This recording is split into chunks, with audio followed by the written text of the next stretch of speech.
La ville de Limoges a pour ambition de faire des bords de Vienne un parc urbain. Ce serait l'occasion de rétablir les liens entre la ville et la rivière qui a façonné ce territoire et marqué son histoire.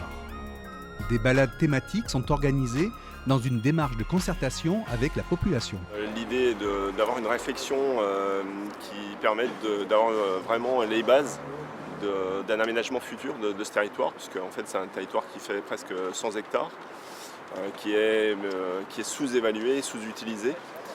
Donc l'idée, c'est vraiment de prendre toutes les composantes de ce territoire-là pour faire, dans les années futures, vraiment un parc à l'échelle de l'agglomération, un parc donc de 100 hectares, qui soit vraiment un poumon vert à l'échelle de cette agglomération. C'est intéressant de se balader justement pour que les idées viennent aussi en voyant les lieux, c'est vrai, et puis en échangeant avec les autres personnes. Du coup, il y a 3 randonnées qui sont organisées donc, avec des thématiques très différentes. Donc à chaque thématique est abordée une thématique particulière. Donc aujourd'hui, c'est la mobilité, l'accessibilité, donc la place de la voiture, comment on accède à ce territoire, comment on y stationne, la place donc, de la voiture par rapport aux circulations piétonnes, la mobilité des personnes à mobilité réduite, des déplacements, des cycles aussi. Donc toutes ces questions sur la mobilité vont être abordées. Le week-end prochain, le samedi prochain, ce sera la thématique des usages. Donc qu'est-ce qu'on vient y faire? Est-ce que c'est pour du jogging, de la pêche? Est-ce que ces différents usages sont compatibles? Donc c'est vraiment quelle activité aussi, une nouvelle activité on pourra y mettre dans les années à venir. On essaye de partir du principe que c'est les gens, les usagers. Pour accompagner cette démarche de concertation des bords de Vienne, la ville de Limoges a fait appel au collectif Yocto pour réaliser des balades et des ateliers et construire ce projet. On est un groupe avec des architectes, des designers, des créateurs. Donc on est 8 indépendants. On met en résonance toutes nos compétences sur des projets qui nous permettent aujourd'hui de travailler par exemple sur les bords de Vienne, mais également dans d'autres domaines, que ce soit l'architecture, du mobilier, de la communication, du design graphique, etc.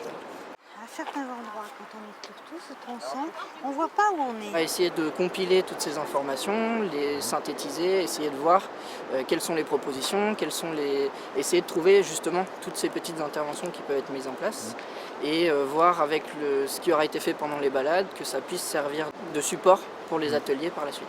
On était là et puis ensuite on se dirige Ah, c'est dans l'autre sens? Ouais, dans l'autre sens. Ouais. Comme on est en mobilité axée, on va faire mobilité axée. Donc on va monter, descendre sans arrêt, c'est tonique. Le diagnostic, c'est vraiment ça, c'est bien. Voilà, et pour par la suite, vraiment, pourquoi pas créer quelque chose. Mais ça peut être de l'ordre de l'événement, ça peut C'est être... énorme, c'est vraiment demander aux gens qui utilisent entre guillemets un lieu quels sont leurs ressentis, il n'y a pas mieux.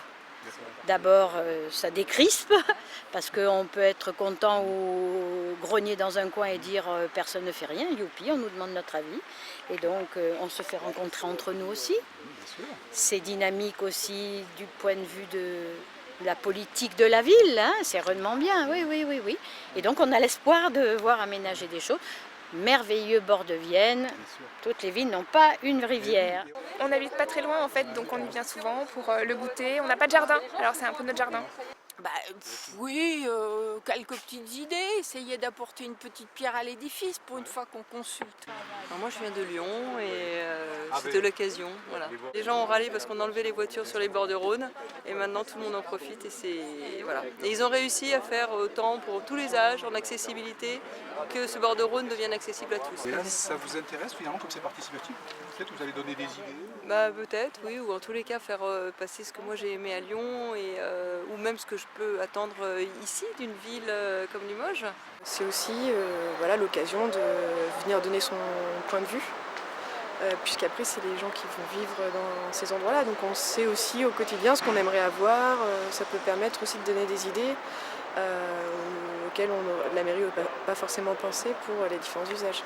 Madame vient de me dire que ce qui était dommage sur cette allée-là, c'est qu'arrivé à un moment, on voyait plus, on n'avait plus de vue, plus de paysage, et on se retrouvait dans un couloir entre talus. On évoque plusieurs points, on sort parfois du sujet, du thème d'aujourd'hui, mais je crois que tout est bon à prendre. Voilà. Il y a des échanges entre diverses personnes, qui ont des avis différents, et c'est ce qui est bien, c'est ce qui est passionnant finalement. C'est ça le participatif. C'est le participatif, c'est le vivre ensemble aussi. Ce qui est intéressant, c'est qu'on est à la fois sur des toutes petites choses ponctuelles, rajouter un banc par-ci par-là, ça aussi ça nous intéresse, ou une réflexion un peu plus globale avec des projets d'ampleur, comme rajouter une passerelle, c'est quelque chose qu'on a beaucoup entendu, à côté du pont de l'autoroute pour mettre en place un cheminement piéton en plus. On va regarder tout ça attentivement. Il y a d'autres balades, il y a encore 2 autres balades, il y a des ateliers, ça va nous faire une matière essentielle pour commencer à construire le projet. On a beau avoir notre regard, voilà, que ce soit en termes d'urbanisme, d'architecture, de design, de mobilier, etc. On n'a pas forcément le ressenti direct des gens. Et c'est ça en fait qui est extrêmement intéressant, c'est que ça vient compléter et d'une manière extraordinaire tout ce travail-là. Et c'est presque même la partie la plus importante.